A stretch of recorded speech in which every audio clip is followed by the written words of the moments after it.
Usted está escuchando los podcasts de CAN. CAN, Radio Nacional de Israel. Bien, y vamos a dejar por un momento la música cuando pasaron 18 minutos de las 2 de la tarde aquí en Tel Aviv. Nos vamos hacia Londres, en realidad nos vamos con las ganas de irnos, pero vamos a hablar con alguien que está en Londres, nada menos que el periodista iraní Ahmad Rafat, periodista, escritor, activista de derechos humanos. Hola Ahmad, bienvenido una vez más a CAN en español. Hola Roxana, muchas gracias por invitarme a tu programa. Un gusto, siempre es interesante tener una voz de alguien que conoce tan bien las personalidades iraníes, la vida en Irán y la mentalidad. Por eso me gustaría preguntarte, más allá de la biografía de Qasem Soleimani, ¿quién era para el pueblo de Irán y para el Estado iraní? Bueno, para el Estado iraní, Qasem Soleimani sin duda era el planificador y ejecutor de la política regional del país. El Ministerio de Asuntos Exteriores en las relaciones con países cercanos a Irán en la región tenía muy poco poder y todo estaba desde hace más de 20 años en las manos del general Qasem Soleimani. Era él que planificaba, él que ejecutaba y él que nombraba hasta los embajadores en países claves como Líbano, Irak, Siria, son todos generales y ex colaboradores de Qasem Soleimani nombrados por él como embajador. Para el pueblo iraní hay que decir con lástima que hasta una parte de los sectores críticos y hasta los opositores consideraban Qasem Soleimani una especie de héroe que había luchado contra ISIS o Daesh, que había defendido el país, que había un poco dado ha devuelto al país su papel en la región, la grandeza de Irán y todo eso, y por lo tanto sí que consideraban Qasem Soleimani una especie de héroe, paragonándole muchas veces con héroes del pasado de la historia iraní. Y en estos días también, por ejemplo, hay muchos escritores muy conocidos que han publicado comunicados o han escrito en Facebook, en Twitter o en Instagram, no, porque Instagram está censurando cualquier cosa que salga sobre Qasem Soleimani. Con acusa de propagandar violencia. Pero sobre otros medios sociales, te digo, uno como el Mahmoud Bolatabadi, que su libro ha sido también ha salido en Hebrew, que se llama El Coronel, en Israel, ha sido publicado, un escritor muy conocido. Hasta él defienden a la memoria de Qasem Soleimani. Pero para la mayoría de la gente, Qasem Soleimani era un comandante de pastoral que ha matado a los jóvenes de este país. Recientemente, en noviembre, 1.500 personas según datos de Reuters, y por lo tanto era responsable, era un asesino, uno como los demás comandantes de los pastoral. Por eso, sobre Qasem Soleimani hay una división, es un personaje un poco raro. Uh-huh. Ahora, algo que a mí me llamó la atención en este operativo en el que lo mataron es la libertad con la que se movía. ¿Qué lo hacía andar de acá para allá sin tomar demasiadas precauciones? Porque se sentía muy seguro. En Irak, desde octubre, cuando empezaron los iraquíes a manifestar, pedir reformas, sobre todo pedir que Irán deje en paz este país y que salga, uno de los eslogans de las manifestaciones era Soleimani Boro Boro, en Bagdad, en Najaf, en Karbala, en el sur chiita, que quería decir Soleimani bate, bate. O sea, fuera de nuestro país. Pero Soleimani había montado todo el aparato paramilitar de Hashd al-Sha'bi o milicias populares que nacieron para luchar contra Daesh, y cuando se acabó con Daesh se transformaron en una potencia real en el país que dictaban quién tenía que gobernar. Y Soleimani era amando de ese grupo, por lo tanto se sentía bastante seguro en su casa. Hace 4 semanas Soleimani en una reunión en Bagdad, 14 de diciembre, dijo a los jefes de paramilitares chiitas de Irak que cómo debían que enfrentarse a las manifestaciones populares, dictándolo o diciendo quién tiene que ser primer ministro. Por lo tanto, él se sentía a casa. Por lo tanto, no tomaba demasiado medidas de seguridad porque se sentía prácticamente en casa. Uh-huh. ¿Cuánto o cómo va a afectar su muerte a la presencia, a la actividad de Irán en Siria y en otros lugares como Yemen, como el Líbano y demás? Yo creo personalmente que afectará bastante. Porque el nuevo comandante, aunque lleva 20 años trabajando con Soleimani, no tiene el carisma que tenía Qasem Soleimani.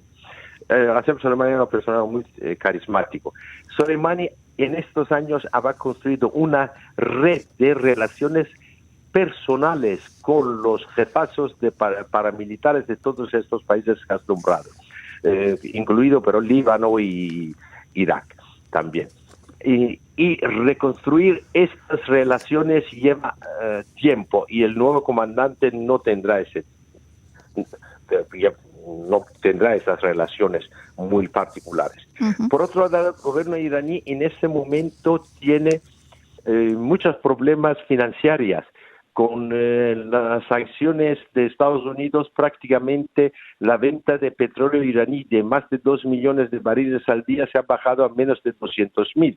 Por lo tanto, no puede, como antes, gastar en aventuras fuera de sus fronteras. Y en esos momentos, sumando todas estas dificultades, el nuevo comandante afectará mucho la relación y la presencia de Irán en esos países de la región. Uh-huh. Y la reacción, todo el mundo está esperando la reacción de Irán, dando por hecho que van a reaccionar. Entonces mi pregunta viene a ¿hasta qué punto el impacto, el golpe que recibió Irán es operativo, es militar? ¿Y hasta qué punto es moral, es simbólico, golpea el honor? Mira, yo creo que Irán no podía que no amenazar con una respuesta o con una venganza. Es normal, natural, y hasta el presidente Trump ha dicho que la reacción de Irán tiene que ser en una medida aceptable. Por lo tanto, él también se espera que haya una reacción. Yo no creo que habrá una reacción militar en el sentido que empezará una guerra. Irán no está en condiciones de enfrentar una guerra. Sí que creo que Irán reaccionará con ataques terrorísticos, moviendo sus aliados terroristas en la región como en Europa o en los países occidentales contra objetivos americanos, israelíes o hasta europeos. Esto será la reacción. Las amenazas, a mí me acuerdan hace 12 años cuando Israel mató a Imad Mogni, jefe de operaciones especiales de Hezbollah. Hassan Nasrallah vino a la tele el día siguiente, ha dicho que vamos a dar una lección que Israel nunca se olvidará. Han pasado 12 años y esa lección todavía no ha venido. Afortunadamente. Por lo tanto, yo no creo que mucho a estas amenazas. Y luego hay que leer entre las líneas. Khamenei ha dicho que la respuesta, la venganza será muy dura.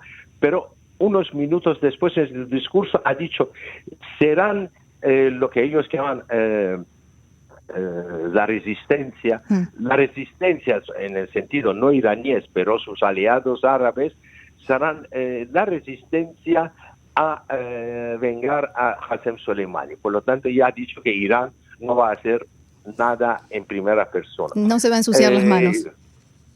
Sí, y comandantes militares todos están diciendo estos días que la venganza no será ahora, pero será en el momento más oportuno. Todos están diciendo que en ese momento no habrá una reacción seria y dura. Uh-huh. Por lo tanto, yo no creo que Irán reaccionará de forma muy dura porque está en condiciones, presupuestos del año que viene, año iraní, empieza el 21 de marzo. Presupuesto. Los presupuestos, perdona, porque es que es muy difícil el presupuesto iraní. Claro. Falta, 2/3 partes faltan porque no venden una gota de petróleo.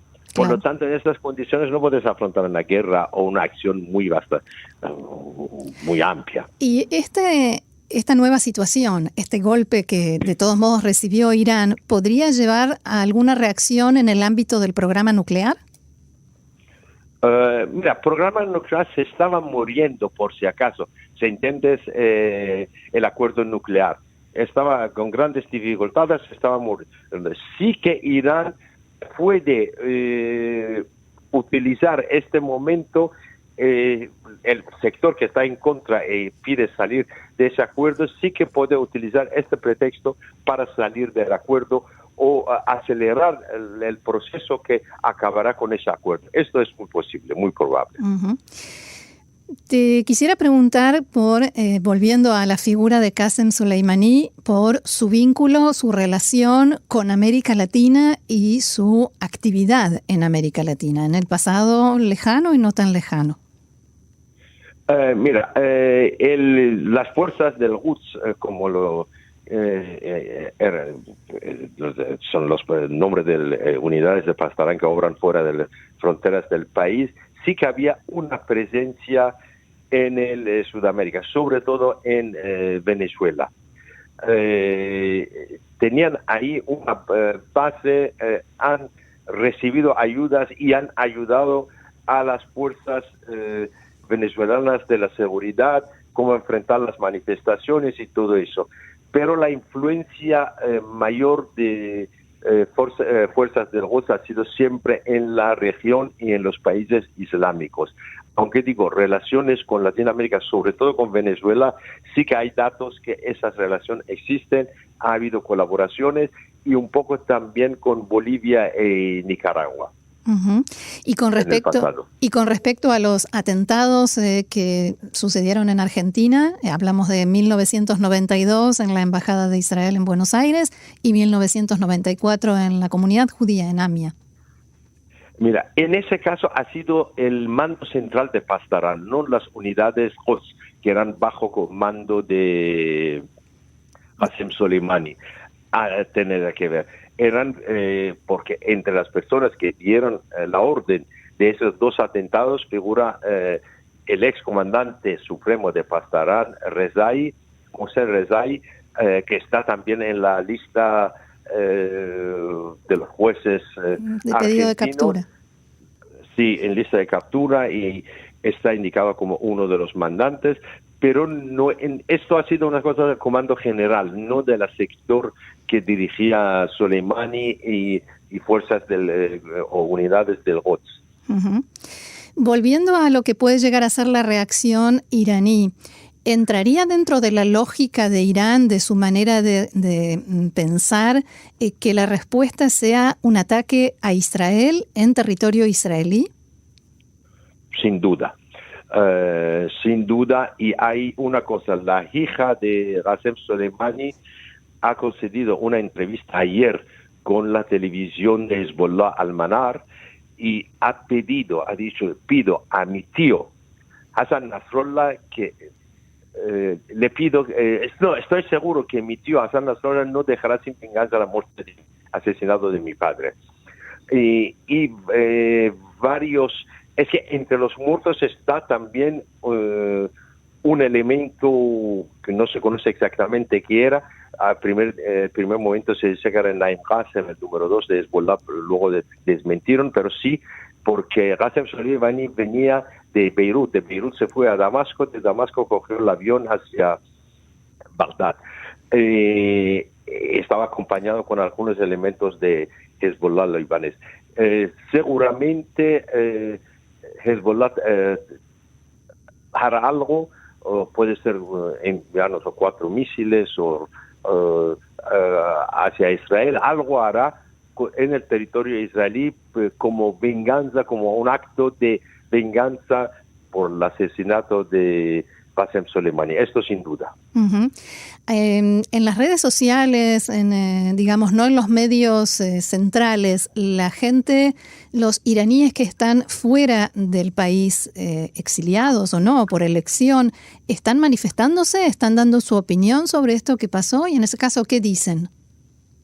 Mira, la mayoría de la oposición, muy contento, hasta han hecho 2 o 3 manifestaciones, uno seguramente era en Berlín y otros 2 en otros países europeos, delante de la embajada iraní o manifestando su apoyo a la política americana y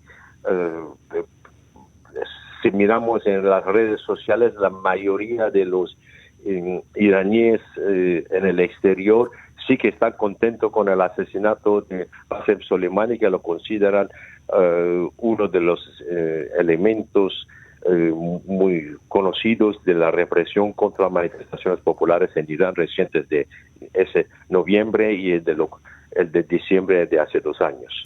La gente no le reclama. Recuerdo que en una entrevista anterior nos habías dicho que la gente cuando salía a manifestar también reclamaba que el gobierno iraní está gastando dinero de los ciudadanos y que necesitan desesperadamente en, por ejemplo, Gaza o Líbano o en Yemen. ¿No ven a Soleimani como símbolo de esto? Sí, eso veían que como persona que gastaba el dinero de un país donde está en dificultades, donde según datos oficiales 60% no puede llegar a fin de mes con el sueldo que recibe, gastarlo, y el eslogan era Irán. Ahora te lo voy a traducir. Por favor. Ni Gaza ni Líbano, mi vida por Irán. Mi vida también sentían mi dinero, porque su vida es sin dinero, la gente dice que están muriendo de hambre, en manifestaciones de este noviembre, otro eslogan que era no queremos dominar a nadie, no queremos que nos dominan los pastarán. Por lo tanto, también esto era porque la dominación iraní en la región pasaba por las manos de Qasem Soleimani, por lo tanto, esto también era en contra a la política de Qasem Soleimani. O otro eslogan que decía, el dinero del petróleo se ha perdido, para encontrarlo hay que ir en Siria. Hay eslogan de ese tipo y siempre sí que se referían de hecho a Qasem Soleimani, que era el señor que gastaba ese dinero, que manejaba ese dinero fuera de las fronteras del país. Claro, él lo gastaba a su antojo. Bien, Ahmad Rafat, periodista, escritor, activista por los derechos humanos iraní, que sorprendentemente habla español y muy bien. Muchísimas gracias por haber estado con nosotros una vez más y por ayudarnos a comprender todos los factores que tienen que ver con esta nueva situación que se presenta en Medio Oriente. Gracias y hasta la próxima. Gracias a ti, hasta la próxima, Roxana. Bye.